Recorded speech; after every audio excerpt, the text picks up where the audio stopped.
വഹാബിസം ഒരു പ്രശ്നമല്ലാന്ന് പിന്നെ നിങ്ങൾക്ക് മനസ്സിലായോ? അതോ ഇല്ല, അങ്ങനെ പ്രശ്നമല്ലാതെ എന്നൊന്നല്ല പറയുന്നത്. അതേസമയം നമ്മൾ പറഞ്ഞു വച്ചിരുന്ന പോലുള്ള അതിഭീകരന്മാരൊന്നുമല്ല.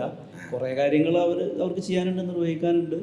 അവർ ഈ അപ്പം ആ നുഴഞ്ഞുകയറ്റം എന്നുള്ളിടത്ത് നിങ്ങൾ പോയി അല്ല, നുഴഞ്ഞുകയറ്റം എന്ന് പറയുന്ന സംഭവം അതിൻ്റെ ഒരു ഭാഗം ഒരു പക്ഷേ തിരുത്തേണ്ടതുണ്ട്. അതായത് ഈ ബ്രിട്ടീഷ് ചാരൻ ഹംഫർ ആണ് ഈ വഹാബിസം ഉണ്ടാക്കിയത്.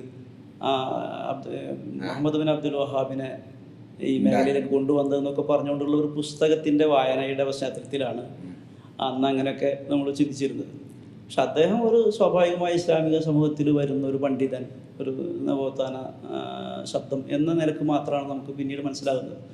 പിന്നെ ഈ പുസ്തകങ്ങളൊക്കെ വന്നത് ഒരു ഇറാനി മെയ്ഡാണ് എന്ന് നമുക്ക് പിന്നീട് കൂടുതൽ മുന്നോട്ട് പോയപ്പോൾ മനസ്സിലാവുന്നത്.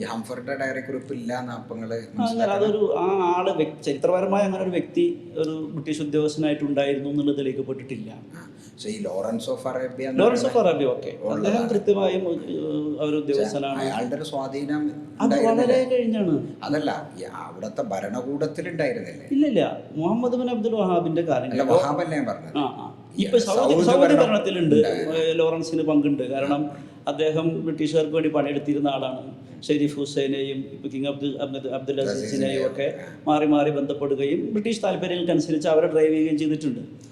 അത് സംശയമൊന്നുമില്ല. അദ്ദേഹം ചരിത്രപുരുഷനാണ്. പിന്നെ എന്താ പറയുക, ഒരുപാട് ഗ്രന്ഥങ്ങൾ എഴുതിയ ആളാണ്.